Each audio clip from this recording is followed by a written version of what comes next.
उपस्थित सज्जनों, बहुत बहुत प्रसन्नता का विषय है कि अपन लोग यह छत्तीसगढ़ की राजधानी रायपुरा से महादेव घाट रोड, सत्यम विहार कॉलोनी, गली नंबर 1, स्वामी शिवम तीर्थ आश्रम में लगभग 3 वर्ष होने जा रहे हैं तब से सत्संग की धारा बह रही है। आज तारीख क्या है डॉक्टर साहब? 19 जुलाई 2026। 19 जुलाई 2026 रविवार को भी पूर्व की भांति आज भी सत्संग धारा में गोता लगाते हैं। सत्संग की है आनंदमयी धारा में अवगाहन करने के पूर्व मैं डॉक्टर मनीष कुमार जी से पूछूंगा कि इसके पूर्व कौन सा प्रसंग चल रहा था, बताइए डॉक्टर साहब।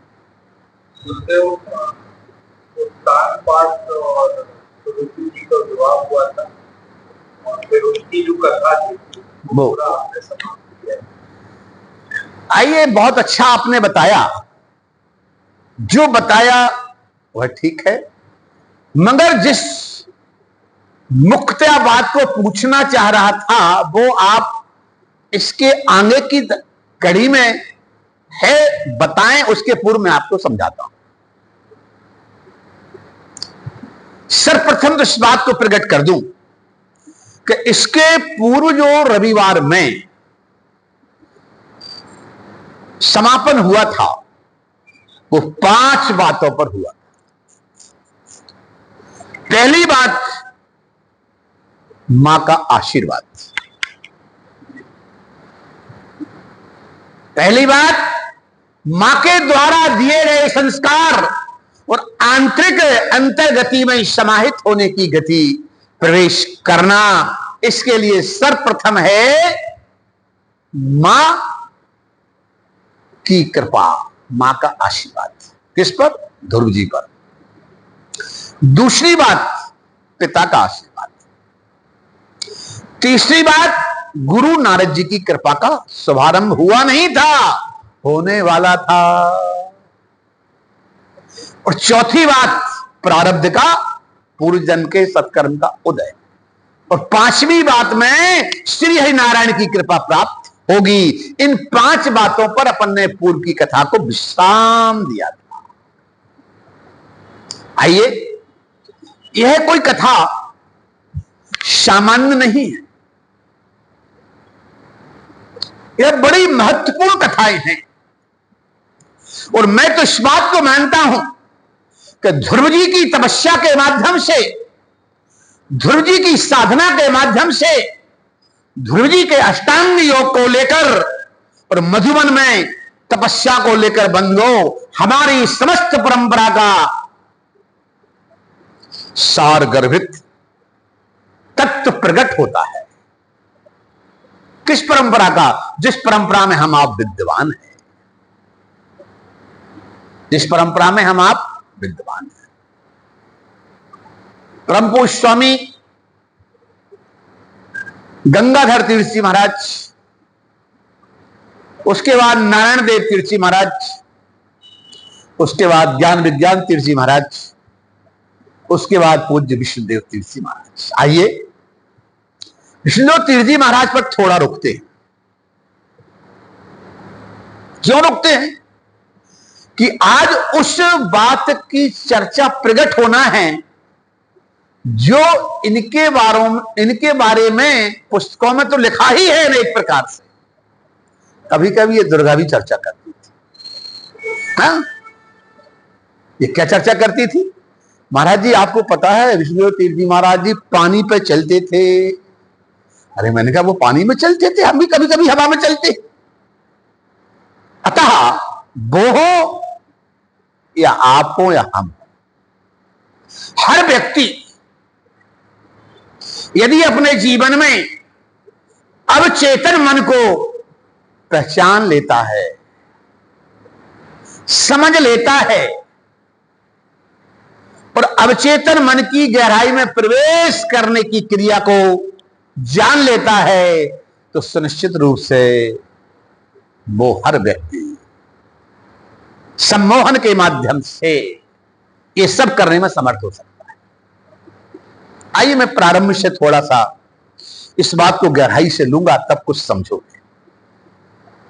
गहराई की बात गहराई समझना पड़ती, हाँ, क्योंकि गहराई की बात गहराई से समझने में दुर्गा का मन जल्दी उद्विग्न होने लगता है।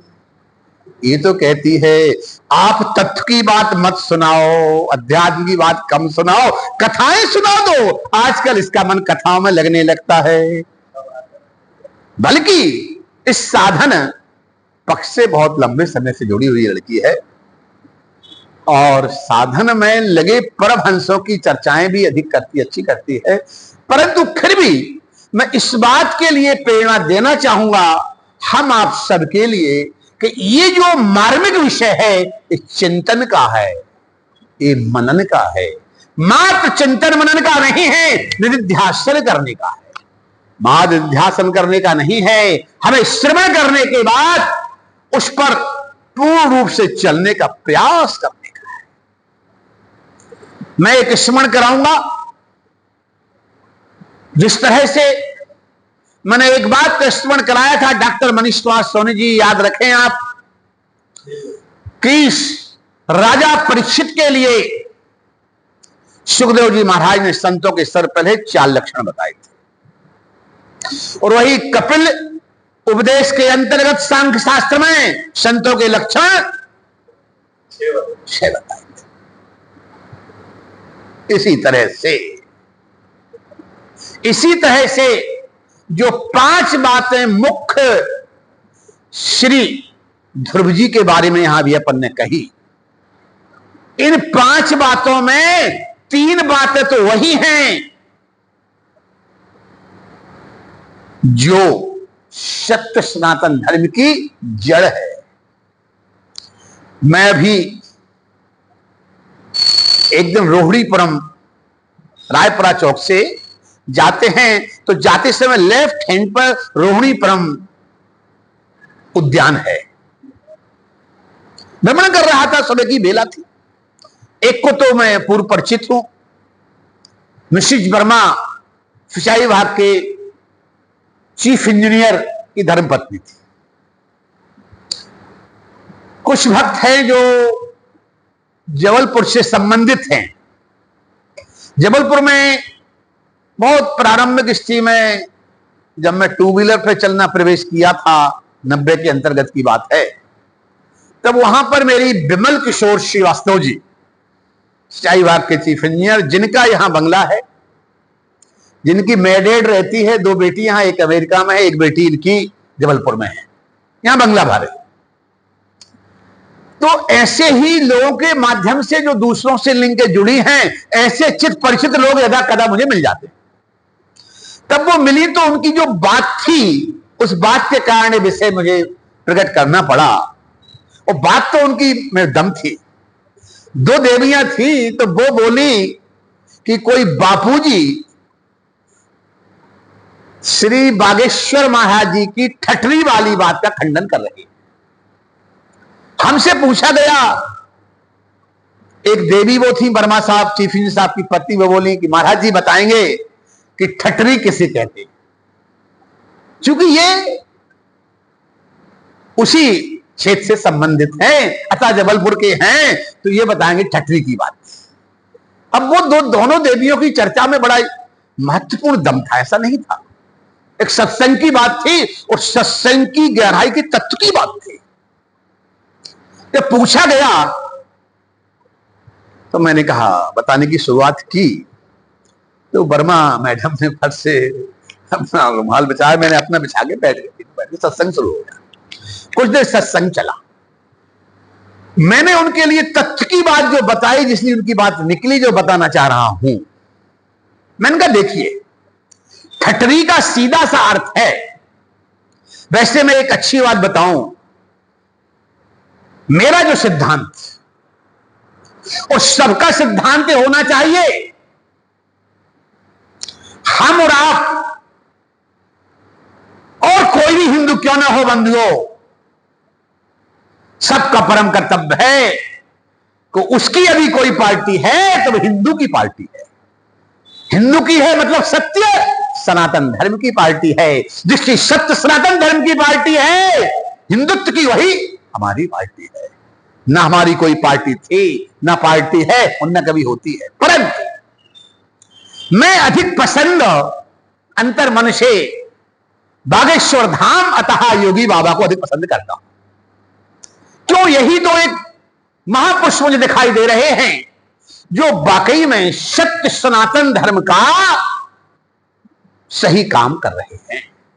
मेरी व्यक्तिगत बात, इसलिए बागेश्वर जी के बारे में उनकी बात को सुनकर अच्छा लगा और मैंने कहा देखिए, मैं इस बात को नहीं जानता कौन बापूजी उनकी बात का खंडन कर रहे हैं। मैं इस बात को जानता हूं कि वो जो कर रहे हैं, ऐसे करने वाले शेर इस धरातल पे कम हुए हैं। उन जैसे महापुरुष वो काम करके उन्होंने दिखाया और कर रहे हैं बंधुओं, जो बड़े बड़े महापुरुषों को, शंकराचार्यों को करना चाहिए, जिन्होंने कभी नहीं किया। मेरा एक स्वभाव रहा है और आज भी है और आगे बना रहेगा, स्पष्ट वक्ता न वंचितव्या। अद्गुरु शंकराचार्य के द्वारा चारों शंकराचार्य की स्थापना हुई। ऐसे शंकर भगवान के बारे में हम बोलने को अधिकृत नहीं होते हैं। हम बहुत सामान्य व्यक्ति है, एक साधारण संत है बंधुओं, फिर भी शास्त्र कहते हैं विशेष तो राजानो धर्मशीलो गुरु। एक राजा को, एक धर्मशील उपदेशक को और गुरु को स्पष्ट बोलने में कभी संकोच नहीं करना चाहिए। अतः इन स्थानों पर मैं रहा हूं, इसलिए मैं कभी भी संकोच नहीं करता और न करूंगा। कहना यह चाहता हूं कि जो कार्य बड़े बड़े शंकराचार्यों को करना था उनने नहीं किया। वो तो विवाद में पड़ गए, ऐसे विवादों में पड़ गए कि जो करने वाले हैं उनके भी पैर खींचने लगे। चलिए उन सब बातों को प्रणाम करता हूं, सब संतों के चरणों में नमन वंदन करते हुए इस बात की प्रेरणा दे रहा हूं कि जो उस समय दो विद्वान महिलाओं के बीच में चर्चा थी, उसके समाधान को मेरे को नियुक्त किया गया वहां पर और निवेदन किया। निवेदन में मैंने समझाया, देखिए संसार में आप कितनी भी अच्छा काम करें तो लोग आपके लिए टोका टाकी करेंगे। आप कितनी भी खराब करें तब भी टोका टाकी करेंगे। अच्छे लोगों का कर्तव्य है टोका टाकी के चक्कर में ना पड़े बंधुओं। क्यों? टूटे मन से कभी आदमी खड़ा नहीं हो सकता और छोटे मन से कभी आदमी बड़ा नहीं हो सकता। धन्य धन्य बंधुओं वो जिन्होंने अपने मन को बड़ा बनाकर सत्य सनातन धर्म की ध्वजा को, हिंदुत्व को जागृत करने के लिए देश विदेशों में भी परचम फहराया है। ऐसे संतों को वंदन करते हुए मैं इतना कहना चाहूंगा, मैंने उनका जो समाधान किया था, ठठरी शब्द का तो सीधा सा अर्थ है मरघट में सो जाना। इस स्मशान में ही ठठरी बनती है, अतः स्मशान में जो बांस की बनती है ना, उस बांस की को ठठरी कहते हैं। महाराज जी वो ठठरी कह रहे, बापूजी खंडन कर रहे हैं। मैंने कहा मैं इस बात को नहीं जानता कौन खंडन क्या करता है। उस क्षेत्र से संबंधित मैं हूं, जबलपुर का हूं, छतरपुर क्षेत्र में एवली में ठठरी की बात समझाता हूं। मैंने कहा ठठरी का मतलब है मर जाओ। ठठरी का मतलब है मर जाओ। महाराज जी ऐसा क्यों कहते हैं? मैंने कहा जब वो समझा रहे हैं कि सत्य सनातन धर्म को पहचानो और सनातन धर्म की ध्वजा ना लहराओ तो उस पर चलने का प्रयास करो, और जब नहीं चल सकते हो तो ठठरी बने, जो लगे सो करो। बहुत प्यारी बात, बहुत प्यारी बात। मैं आदरणीय आचार्य धीरेन्द्र कृष्ण शास्त्री जी का हृदय सम्मान करता हूं और इस बात का भी सम्मान करता हूं कि बात सत्य है कि जो सत्य सनातन धर्म की पार्टी है वही हमारी पार्टी है। जो सच्चा हिंदू है उसी की सनातन धर्म की पार्टी होगी। उन देवियों को मैंने समझाया, सुनो देवियों, जहां आप खड़ी हो रही हो, इस भारत के लोगों के लिए अन्य देशों में जगह नहीं है। हमारे भारतवासी को अन्य देश में रहने को जगह नहीं है। कोई भी किसी भी हिंदू के अलावा कोई भी क्रिश्चियन हो, मुस्लिम हो, अन्य धर्म का व्यक्ति हो, बंधुओं, उसके लिए दूसरा देश सुरक्षित है, वो जा सकता है। एक भारतवर्ष का हिंदुत्व ही हिंदू ऐसा है कि जिसको दूसरा देश सुरक्षित नहीं है। क्यों डॉक्टर साहब, बताइए यदि कुछ बात में ठीक बोल रहा हूं, ठीक है ना? इसलिए हम आप सबका कर्तव्य है कि उस ठटरी की बात को पहचानें, खंडन ना करें। खंडन करना तो सब जानते हैं, आदमी को नीचे गिराना तो सब जानते हैं, जो ऊपर उठाए वो महान होता है। टूटे मन से आदमी कभी खड़ा नहीं हो सकता और छोटे मन से कभी आदमी बड़ा नहीं हो सकता। प्रिय बंधुओं, एक टूटे मन से यदि हम कभी खड़े नहीं होंगे तो हमको मन बड़ा बनाना पड़ेगा। सनातन धर्म के लोग जो उसके अनुयायी आगे बढ़ रहे हैं, उनका साथ देना पड़ेगा, अच्छे लोगों को देना चाहिए। आज जो तथ्य की बात मैंने उनको बहुत समझाया, वो विषय अलग हो गया। इतना ही मैं बताऊंगा कि उनको मैंने सत्य सनातन धर्म की बात बताते हुए वो बातें बताएं जो बात ध्रुव जी के प्रसंग में है। सत्य सनातन धर्म की जो जड़ है प्रिय बंधुओं, उसमें मूलतः 6 बातें हैं। मैं आपसे पूछूंगा डॉक्टर साहब बताएंगे कौन सी 6 बातें हैं, क्योंकि पहले बता चुका हूं। पहले वाली, हाँ, आपने गुरुदेव के लिए बताया था, हाँ चलो आप अच्छी बात बता रहे हैं। आप बता रहे हैं संतों वाले लक्षण। मैं सत्य सनातन धर्म के 6 सूत्र हैं, जिसमें पहला सूत्र सत्यम वद, दूसरा सूत्र धर्मम चर, तीसरा सूत्र श्रद्धायानमा प्रमदा, चौथा सूत्र मातृ देवो भव, 5वां सूत्र पितृदेवो भव, 6वां सूत्र आचार्य देवो भव। एक जड़ है, ये सत्य सनातन धर्म की जड़ है। इन 6 सूत्रों में सत्य सनातन धर्म का तत्व सार समाहित है बंधुओं। ये 6 बातों से भी सनातन धर्म उपोद्घात होकर आगे की ओर बढ़ता है। पहली बात में क्या है? सत्यम वद, सत्य बोलो, सत्यम वद, सत्य बोलो। दूसरी बात में है धर्मम चर, धर्म पर चलो। तीसरी बात में है स्वाध्यायानमा प्रमदा, अच्छे कार्यों में कभी आलस्य मत करो, अच्छे कार्यों में कभी आलस्य मत करो। ध्यान देना, ये तीसरे पॉइंट पर आकर थोड़ा विराम करते हुए समझने का काम करते हैं। तीसरा पॉइंट है स्वाध्यायानमा प्रमदा, अच्छे कार्यों में आलस्य मत करो। इस बात पर हम और आप गहराई से चलते हैं। बड़ा अच्छा लगता है कि जब जब मंगलवार में डॉक्टर मनीष कुमार सोनी जी अंजनी कुमार हनुमंत लाल जी की आराधना करते हैं। वाह, इनके द्वारा की आराधना सराहनीय है बंधुओं। इतना जरूर कहूंगा, जिन हनुमंत लाल जी के जीवन में भी अवचेतन मन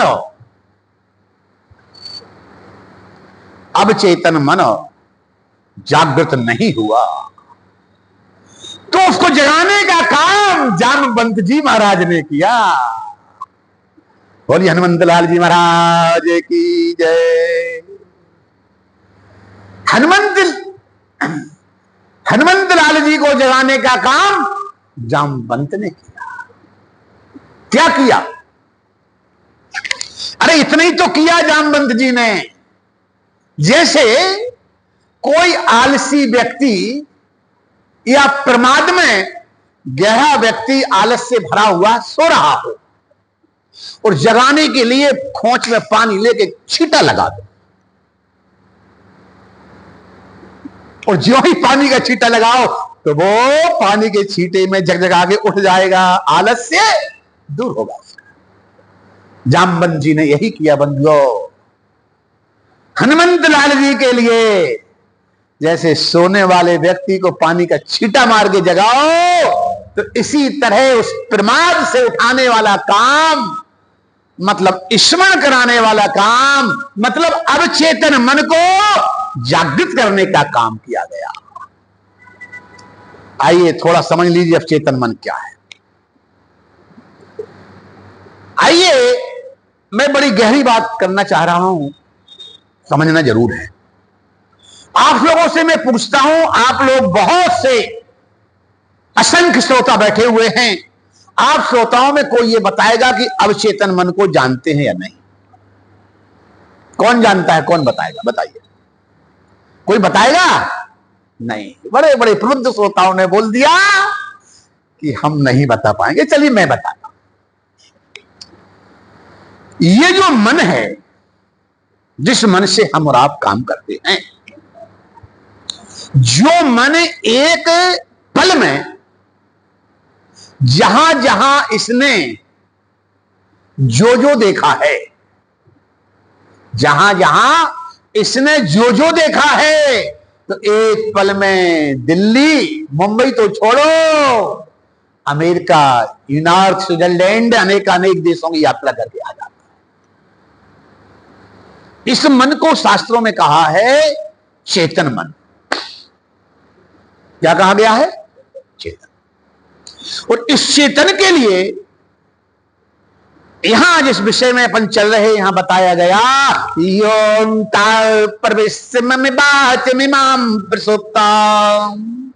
क्या बताया गया? कि ये जो है मात्र 10% चेतन मन है, 90% तो अवचेतन मन अंदर सुप्त है। ध्यान दीजिएगा थोड़ा सा, बड़ी गहरी बात, बहुत गहरी बात है, साधारण बात नहीं। जिन महापुरुषों की बात अधिकांश था इस हमारे शक्तिपात केंद्र में होती रहती है, इन महापुरुषों ने सभी ने अवचेतन मन को जागृत किया है। अपने अपने गुरुओं की कृपा से अवचेतन मन को जागृत किया है। अब इस विषय को समझिए पहले तो, कि जिस मन का हम उपयोग करते हैं, जो मन वायु की आने दौड़ने वाला है, जो मन टूटे मन से कभी भी खड़ा नहीं होता और छोटे मन से बड़ा नहीं होता। यदि मन टूट जाता है तो मंत्रालय ले जाता है, और मन यदि बड़ा होता है तो मंदिर ले जाता है। ध्यान दीजिए मैं क्या कहना चाहता हूं। यही एक मन है हमारा, जो मन हमें मंदिरालय, ये पैर मंदिरालय ले जाते हैं और यही पैर हमें मंदिर ले जाते हैं। सिर्फ यहां पर समझने का विषय है कि जब तक हम चेतन मन के अलावा अब चेतन मन से संबंध नहीं रखेंगे या उसको जागृत करने का प्रयास नहीं करेंगे। आइए फिर समझाता हूं। हम जो जागृत अवस्था में जिस मन का उपयोग करते हैं, इसको चेतन मन कहते हैं।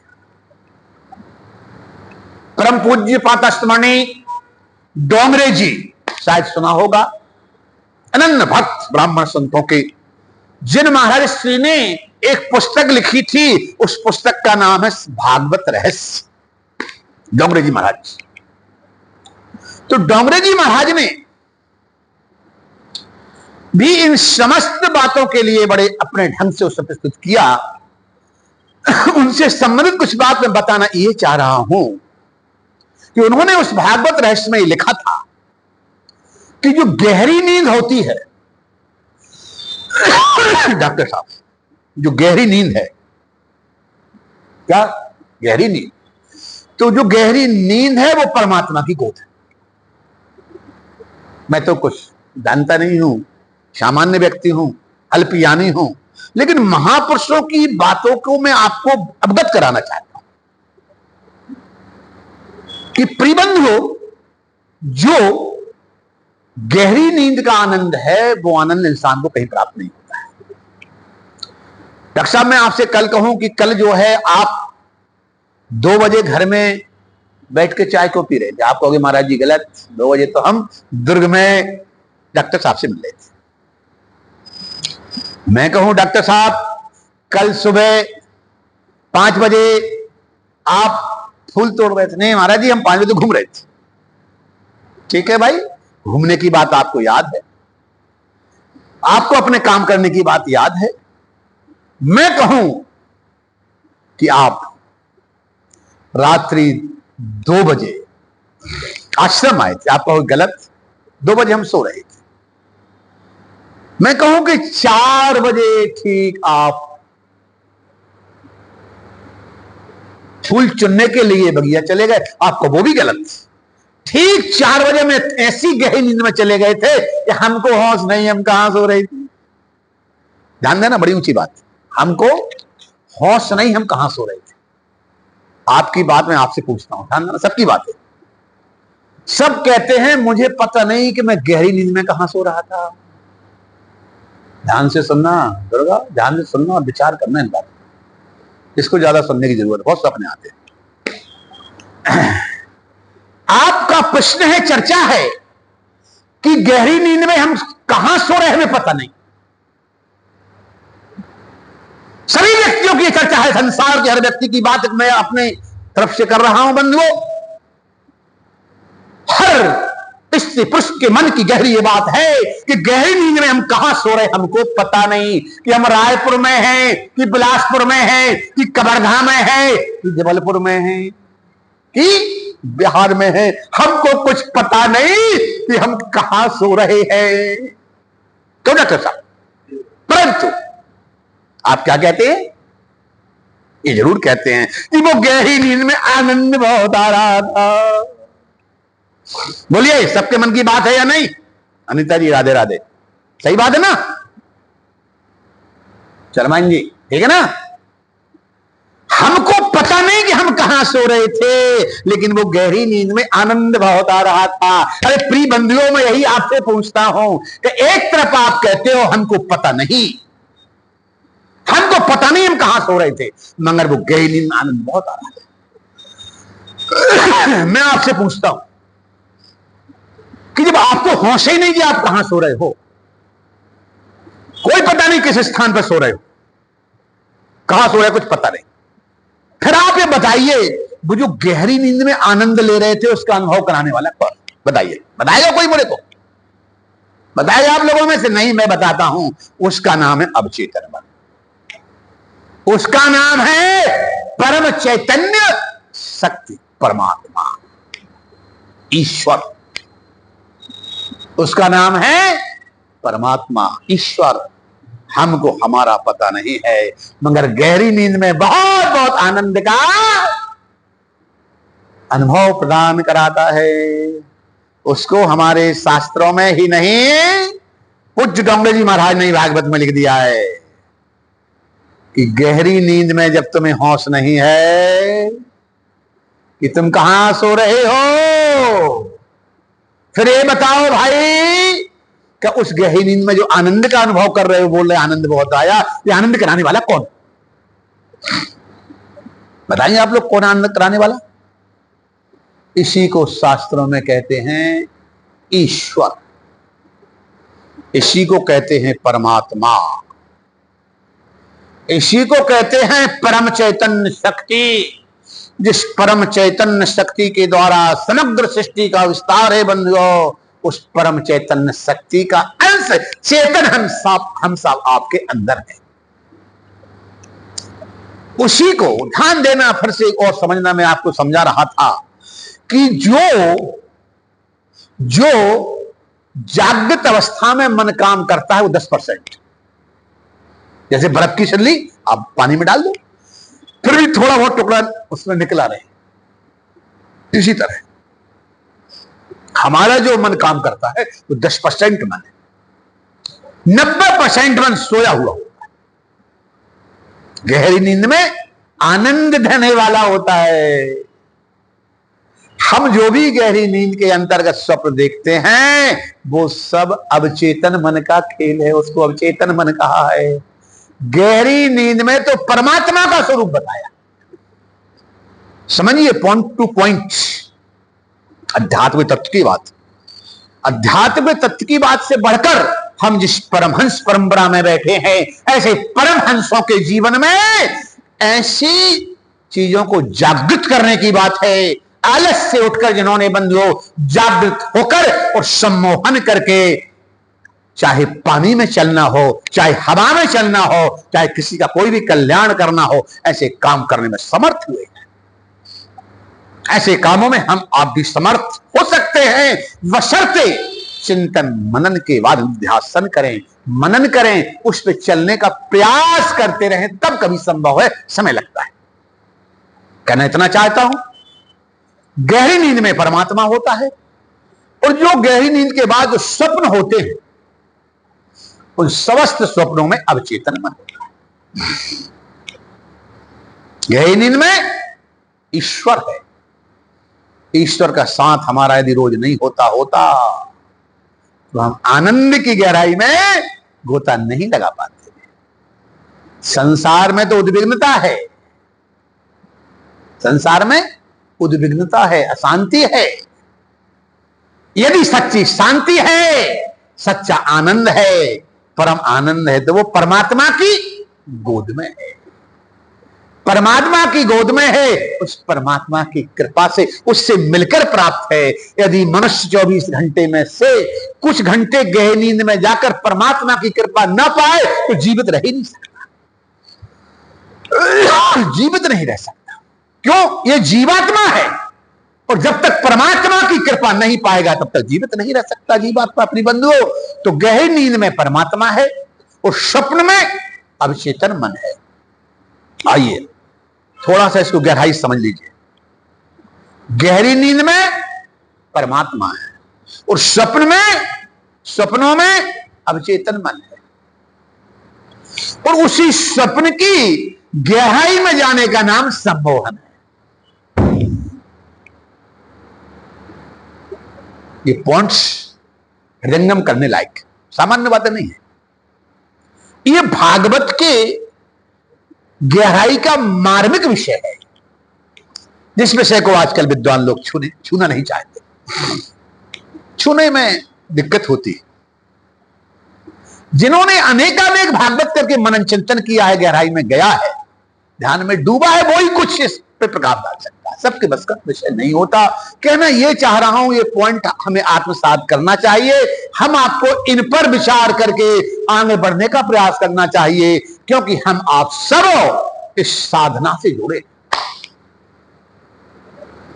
ये कभी कभी ऐसी बात करती है जैसे कि छोटा सा बच्चा करता है ना, 2-3 साल का, ऐसी बात करती है। तो मैं इसकी बात से बड़ा परेशान रहता हूं। कभी कभी समझाता हूं, डांट भी देता हूं, मगर इसको फर्क नहीं पड़ता। मैं सोचता हूं गोविंदाय नमो नमः। कल ही कह रही थी, हमारी परंपरा, हमारा आश्रम, हमारे गुरुदेव। अरे मैंने कहा बुद्धिहीन, तेरा जन्म ही नहीं हुआ अभी और तू इनकी बात करती है। अभी अजन्मा हो तुम। मेरी उम्र खुद 3 साल की हुई, अभी नहीं 3.5 का हो गया मैं। अभी मैं गुरुदेव आए थे तो मैं बैठा था, उठने लगा। उठते हुए मैंने कहा मैं क्या बताऊं, अभी तो बच्चा हूं, इसलिए तुम्हें तकलीफ हो रही है। ये तुम बच्चे हो भी? मैंने कहा हाँ, मैं अभी कुल 3.5 साल का हूं। हंसने लगे। मैंने कहा हाँ, आप खुद बताइए कब हुआ मेरा संन्यास? 3.5 साल की। हाँ। तो मेरा कहने का तात्पर्य है, अभी लोगों को ज्ञान ही नहीं है कि हमारा जन्म कब हुआ है, कब होना है कि नहीं, कब अजन्म ही मर जाएंगे। बोध नहीं। शास्त्र कहते हैं, प्रसंग कहता है कि जिसके जीवन में अवचेतन मन की गहराई के बाद जो गहरी नींद में परमात्मा की गोद में रहकर आनंद प्राप्त कर चुका और अवचेतन मन की जो गहराई में समाहित हो गया, उस समय से उसका जन्म माना जाता है। देखिए थोड़ा सा शास्त्र का विषय है भाई। मैं वास्तव में 3.5 वर्ष के पूर्व मैंने अपने आप को कभी नहीं माना कि मेरा जन्म हो गया। नहीं माना। क्यों? जब तक आपके जीवन में इस चेतन का संबंध परम चेतन तत्व से ना हो जाए, और यदि व्यक्तिगत आत्मीय संबंध उससे ना जुड़े तो ना जुड़े, मगर भाव में, स्वप्न में, विचारों में, और स्वप्न में अब चेतन मन के साथ जब तक आपके जीवन में अवचेतन मन की गहराई में प्रवेश करने का काम नहीं हुआ, तब तक मैं अजन्मा मानता हूं। बात खत्म हो गई। इससे तो मैं बोलता हूं अजन्मा है, इसको तो हंसी लगती है, टाल देती है, और है अजन्मा है और रहेगी। इस जन्म में जन्म होगा या नहीं ये विधाता जाने, मैं नहीं जान सकता, लेकिन मैं तो शास्त्र की बात करता हूं, अध्यात्म की बात करता हूं, तत्व की बात करता हूं, इस चेतन से परम चैतन्य के समाहित की बात करता हूं। आजकल की तो मैं पूरी बात नहीं कर पाऊंगा। उसका कारण है कि यदि आप सत्यम ब्रुवात प्रियम ब्रुवात और ना ब्रुवात सत्यम प्रियम, शास्त्र कहते हैं कभी कोई बात सत्य हो और बोलने में अप्रिय हो तो मत बोलो। क्या सत्य हो और बोलने में अप्रिय तो मत बोलो। क्यों? कि शास्त्र में कहा है कि सत्य तो है, यदि व्यवहार शास्त्र में अप्रिय है तो अप्रिय है तो मत बोलो। वो बोलना है तो संभाल के बोलो कि किसी को अप्रिय भी ना लगे और समझ भी जाए। इसलिए ध्यान दीजिए। बोलिए बालकृष्ण भगवान की जय। इतना ही बोलना चाहूंगा कि शास्त्र यही कहते हैं कि जब तक हमारा ब्रह्मचर्य जीवन विधिवत संपन्न नहीं हुआ, वैसे 25 वर्ष का बताया ब्रह्मचर्य जीवन, 50 वर्ष तक गृहस्थ आश्रम बताया और 50 के बाद वानप्रस्थ बताया। जब तक आप वानप्रस्थ में रहकर अवचेतन मन के माध्यम से स्वप्न में सम्मोहन की गति में आगे नहीं बढ़ रहे, तब तक आप संन्यास लेने के अधिकृत नहीं है। मैं मेरी कोई बात नहीं कर रहा, ना मैं कुछ जानता हूं। ये मैं जो बात कर रहा हूं परमहंसों की बात कर रहा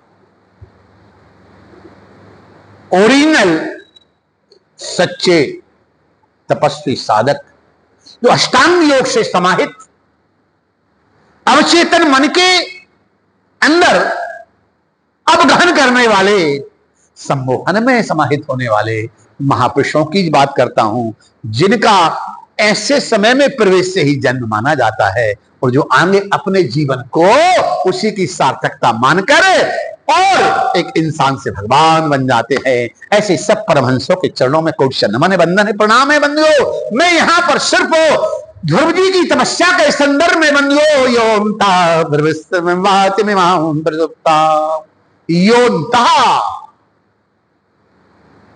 मैं बात बताने वाला हूं सुनीति जी की, मगर उसके पहले अपन चल रहे थे जामवंत जी पर। हाँ, प्रसंग को छोड़ना नहीं है बंदियों। उसके पहले चल रहे थे सातन के 6 सूत्रों पर। आइए पहले जामवंत जी की बात पूरी करें, फिर 6 सूत्रों की बात पूरी करें, फिर सुनीति जी पर आए। यही कथा प्रवचन की व्यवस्था है कि वक्त आए तो जो उदाहरण लगे सब दे दो, जहां तक जाना है चले जाओ, मगर अपने मूल प्रसंग को कभी ना छोड़ो। यही वक्ता की विशेषता शास्त्रों में बताई है। श्रीमद् भागवत में लिखा है दृष्टांत कुशलो धीरो।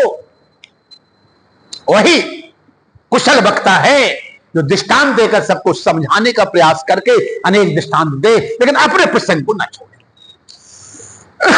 डॉक्टर साहब, मैं अपने प्रसंग को नहीं छोड़ रहा और न छोड़ूंगा, परंतु सुनीति ध्रुव के प्रसंग से कहां आ गए थे? 6 सूत्रों पर। 6 सूत्रों से आ गए थे जामवंत जी पर। आइए जामवंत जी की बात पूरी करें, फिर 6 सूत्रों की बात करके राजस्थान आते। जामवंत जी ने जो अवचेतन मन है और अवचेतन मन को जागृत करने के लिए, अंदर समाहित करने के लिए एक पानी का छींटा जैसा मारते हैं ना आलसी व्यक्ति को, इस तरह से एक छींटा मारने का काम किया। और वो कैसे किया? हनुमान जी को जगा दिया। क्या बोले? हैं? नहीं, हनुमंत लाल जी को जामवंत जी ने जगाया। जगा क्या बोलकर जगाया? ये बोलकर जगाया, ओम भगवान। आप लोग तो बड़े भक्त हैं हनुमंत लाल जी के, उनकी पूरी विशेषता तो आप लोग जानते ही हैं। मैं मूल बात बताऊं जो कहना चाह रहा हूं। जामवंत जी ने ये कह के जगाया कि आप क्या अपने आप को भूल गए? आप क्या अपने आप को भूल गए? जो सूर्य को भी निगल लिया, सूर्यदेव को भी निगल लिया था, जो उनकी शक्ति उनको याद कराई तो उनका चेतन मन जागृत हो गया। और ज्यों ही जागृत हुआ तो 400 कोस योजन समुद्र पार करना। और क्या भाई, संजीवनी बटी है, पूरे पहाड़ को ले जाकर बन गयो। लक्ष्मण शक्ति के सुपस्त उपस्थित कर देना। आइए, ये मैं समझाने के लिए बता रहा था अब चेतन मन की बात को,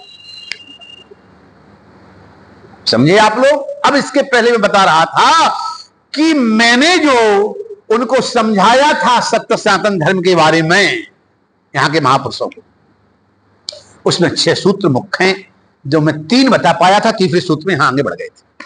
पहला सूत्र बताया था सत्यम वद, दूसरा धर्मम चर, तीसरा स्वाध्यायान मा प्रमदा। सत्यम वद, सत्य बोलो, धर्मम चर, धर्म पर चलो, स्वाध्यान मा प्रमदा, 6 कार्यों में कभी आलस मत करो। चौथा सूत्र मातृ देवो भव, जो ध्रुव जी के में प्रथम है। ये इन बातों को रिपीट इसलिए करा रहा हूं कि सत्य सनातन धर्म के जो बात है वो गहरी तपस्या से जुड़ी है, यानी अवचेतन मन को जागृत करने से जुड़ी है। तो चौथा सूत्र है मातृदेवो भव, 5वां सूत्र है पितृदेवो भव, 6वां सूत्र है आचार्य देवो भव। ये 6 सूत्र हैं। अब इन सूत्रों में 3 सूत्र तो ध्रुव जी के इसमें समाहित हैं, माता के द्वारा दिए संस्कार और माता के दिए संस्कार देते हुए आंतरिक शक्ति में मां की संस्कारों से प्रवेश कराना। ये ध्रुव जी के में पहला पॉइंट लोक चरित्र। सेकंड पॉइंट है पिता का आशीर्वाद, महत्वपूर्ण बात है। फिर समझो आप, एक सम्राट उत्तानपाद। अच्छा, उत्तानपाद किसे कहते हैं आप बताएंगे? मैं बताता हूं। ऊर्ध है, पातौ, उत्तानपाद। ऊर्धाने ऊपर, ऊर्धाने ऊपर, कि जिसके पैर ऊपर की ओर हो, ऊपर की ओर पैर हो और शीघ्र वो सब में अपना विस्तार करना चाहे, उसको कहते हैं उत्तानपाद। यानी कि दूर दूर तक क्या ऐसा सम्राट जो सर्वत्र अपना राज्य स्थापित कर रहा है। जब ये जीव जन्मता है तो उसके पैर भी ऊपर की ओर होते हैं, ऐसा शास्त्र में लिखा है। ये हर जीव जब जन्म लेता है तो वह भी उत्तानपाद कहलाता है। ऊपर की पैर होते हैं और जब जन्मता है सर्वत्र अपनी माया में सब कुछ, सर्वत्र अपने आप को स्थापित करना चाहता है, सब कुछ चाहता है। अच्छा, इसके पहले मैंने सुनीति सुरुचि के बारे में बताया था। क्या बताया था? हाँ बोलिए, अच्छा बोल रहा। नीति जो रहती थी वो अच्छे कर्मों वाली रहती, सुंदर नीति। हाँ, और ये जो नीति उनकी जो छोटी, हाँ छोटी जो होती वो उनसे ईर्ष्या करती है, रुचि, अधिक रुचि, बहुत अच्छी बात। आइए आज मैं इसके दूसरे अर्थ बताता हूं। सुंदर नीति सुनीति, सुंदर रुचि सुरुचि, परंतु यदि हम इन दोनों में सु को अलग कर दें तो क्या हो गई? हाँ, इसका मतलब चलिए आपने पहले अर्थ जो मैंने बताया, अब दूसरा अर्थ समझिए। सुनीति मतलब बुद्धिमानी, सुनीति यानी बुद्धिमानी, सुंदर नीति बुद्धि, सुनीति यानी बुद्धिमानी और सुरुचि यानी मनमानी। अपने हिसाब से मनमानी। बहुत प्यारी बात है, समझने की बात है। सुनीति यानी बुद्धिमान और सुरुचि यानी मनमानी। समझिए, थोड़ा चिंतन करें इस विषय का। भाई जो बुद्धिमानी रखेगा वही तो ध्रुव जैसे बेटा को जन्म देगा, और जो मनमानी करेगा है वो तो गोविंदाय नमो नमः। एक बड़े दुख का विषय, संसार सागर के लोग बुद्धिमानी तो रखते, बुद्धिमानी रखते हैं मगर करते हैं मनमानी। जो रुचिकर होता है वो ही करते हैं। अभी एक दिन की बात है, कुछ भक्त लोग बैठे हुए थे, इसी साधन परंपरा से संबंधित पूज्य स्वामी शिवोम तीर्थ जी से संबद्ध आनंद भक्त हैं, उनके सामने मैंने बात प्रकट की थी, आज फिर कर रहा हूं। उनको मैं उनके बीच मैंने ये दुर्गा भी थी बताया था कि हर आदमी चाहता है कि जो सत्य सनातन धर्म का हिंदुत्व की जड़ का पहला सूत्र सत्यम वद, हर आदमी चाहता है कि मुझसे हर आदमी सत्य बोले। जो झूठ बोलने वाला व्यक्ति है वो भी सत्य व्यवहार चाहता है। ध्यान देना भाई, बात समझने की बात कर रहा हूं मैं। जो व्यक्ति झूठ बोलता है वह भी क्या चाहता है, मुझसे सामने वाला सत्य बोले। ये बुद्धिमानी तो है कि हम झूठ बोल रहे हैं, हमें पता है, लेकिन हम चाह रहे हैं आप सत्य बोलो। बुद्धिमानी है ना। मगर जो मनमानी है क्या कि हम चाहते हमसे आदमी सत्य बोले और हम झूठी बोलते जाते हैं। गोविंदाय नमो नमः। ये बुद्धिमानी के बाद मनमानी की बात समझने का है। ये रुचि की बात कर रहा हूं मैं। किसकी बात? रुचि की बात। ये रुचि है और वैसे ही करता है आदमी। लाख समझाओ लाख कहो, लेकिन वो बुद्धिमानी का उपयोग नहीं करता। भगवती सुंदर नीति सुनीति को नहीं अपनाता, वो सुरुचि को अपना लेता है। इस संसार सागर की विडंबना है। ये संसार सागर इसी में अधिक आसक्त, लिप्त और दुखी है और रहेगा। ये परमात्मा की देन है, यही ईश्वर की माया जो सबके समक्ष है प्रभु ने प्रस्तुत कर दी है। तो बुद्धिमानी होने के बाद भी मनमानी करना ये गलत है, और जो मनमानी करता है वह संसार में ही आसक्त बना रहता है, उससे ऊपर नहीं पाता। संसार से उसकी विरक्ति नहीं हो पाती, लाख उपाय करे। और जो बुद्धिमानी का उपयोग करता है कि यदि वो सत्य बोलता है और दूसरों से सत्य सुनना चाहता है तो दूसरों से ही वो सत्य व्यवहार करता है। ये बुद्धिमानी। और मनमानी, हम सत्य सुनना चाह रहे हैं मगर हम कुछ झूठ बोलेंगे, वो बोलते हैं, ये मनमानी। अब इसकी व्याख्या कुछ और गहरी है, उस व्याख्या में न जाकर एक शब्द में आगे बढ़ते हैं। जो परमात्मा सत्य है, जो 6 सूत्र हमारे सनातन धर्म के सत्य हैं, जो ध्रुव जी के जीवन में 5 और 3 8 सूत्र सत्य हैं, सत्य सनातन धर्म की जड़ है। इन्हें पर चलने के लिए हमें कभी मनमानी नहीं करना चाहिए।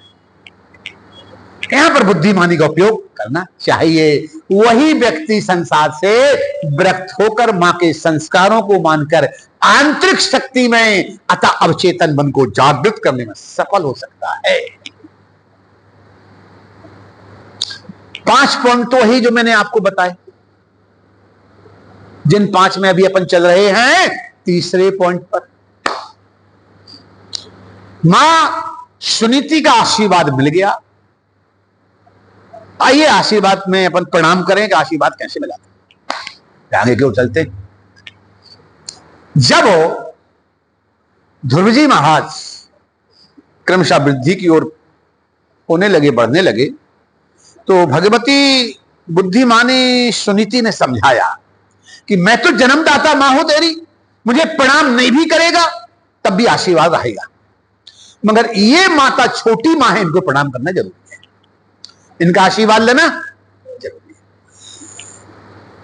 है। इन मां को और पिता को प्रथम प्रणाम करो। बेटा कभी मुझे ना कर पाओ तो मैं आशीर्वाद देती रहूंगी, लेकिन उनको प्रणाम करोगे तभी आशीर्वाद मिलेगा। ये बुद्धिमानी की बात, भगवती मां सुनीति की बात। तो ये संस्कार माने जन्म से दिए थे, उन संस्कारों से ओतप्रोत थे। सर्वप्रथम प्रातः काल उठकर उस परमात्मा को, मेरे ईश्वर आपको धन्यवाद है ऐसा कहते हुए, और वो संस्कार माने दिए थे अंतरंग संस्कार बंधुओं कि सर्वप्रथम ईश्वर का धन्यवाद करते हुए और आगे बढ़ते हुए प्रकृति पुरुषोत्तम परमात्मा को प्रणाम करो और उसके पहले माता पिता गुरु का आशीर्वाद प्राप्त करो। धन्य ध्रुव जी महाराज जो सर्वप्रथम नृत्य प्रति मां सुरुचि को, पिता उत्तानपाद को, बड़े भैया उत्तम को प्रणाम करते, अपनी मां सुनीति को प्रणाम करके आशीर्वाद देते थे। उस आशीर्वाद के द्वारा, आशीर्वाद की कृपा से क्रमशः वृद्धि की ओर प्राप्त होते हैं, क्रमशः बड़े होते हैं। बड़े होते होते लगभग 5 वर्ष के होते चले। कितने वर्ष के? जब ध्रुव जी महाराज 5 वर्ष की आयु के लगभग हो रहे हैं, एक दिन ऐसा समय आया कि उत्तम राजा उत्तानपाद की गोद में बैठा था। उत्तम बड़े भाई उत्तम पिताजी की गोद में बैठा था, बड़ा भैया पिताजी की गोद में बैठा था। तो ध्रुव जी ने अपनी मां से कहा, मां बेटा देखो बड़े भैया पिताजी की गोद में बैठे हैं, क्या मैं पिताजी की गोद में नहीं बैठ सकता? अरे बेटा ध्रुव, पुत्रों को पिता की गोद सदा खाली होती है, भैया के समान जाओ जाओ बेटा आप भी बैठो। आज मां के कहने पर और ध्रुव जी महाराज संस्कार प्रारंभ से पा रहे थे। मां के मां का जो वात्सल्य प्रेम था, मां के अंतर का जो वात्सल्य प्रेम था, उस प्रेम की भावना को समझकर वो नहीं समझे। वो मां की आज्ञा पाकर, मां की बात सुनकर तुरंत दौड़ते दौड़ते गए और जाकर पिता की गोद में बैठना चाहा। ध्यान दीजिएगा थोड़ा सा। आज उत्तम बैठा हुआ है गोद में और ध्रुव जी आए और यहां से तुरंत उत्तानपाद ने ध्रुव जी महाराज को इस गोद में बिठाना चाहा। याद देना, क्योंकि इनकी अंदर तो ऐसा कोई भाव नहीं था राजा उत्तानपाद के अंदर भी कि मेरे छोटे या बड़े बेटे में कोई अंतर है, दोनों उनके लिए समान थे। तो राजा उत्तानपाद की गोद में यहां उत्तम जी तो बैठे हैं, परंतु ध्रुव को जब इस तरह बिठाने लगे तो उन्होंने हाथों को आगे बढ़ा दिया, इस बालक को संभालें, ऐसे करते हो। जब ध्रुव जी यहां से ऊपर चढ़ने लगे तुरंत मनमानी आ गई, सुंदर रुचि आ गई। सुंदर रुचि कहने लगी, सुरुचि मैया क्यों राजन? ताकती रहती थी सुरुचि, हमेशा ताकती रहती थी कि मेरे सौतन सुनीति के बेटा के लिए तो नहीं बिठा रहा राजा। आज जो हमेशा, हाँ भाई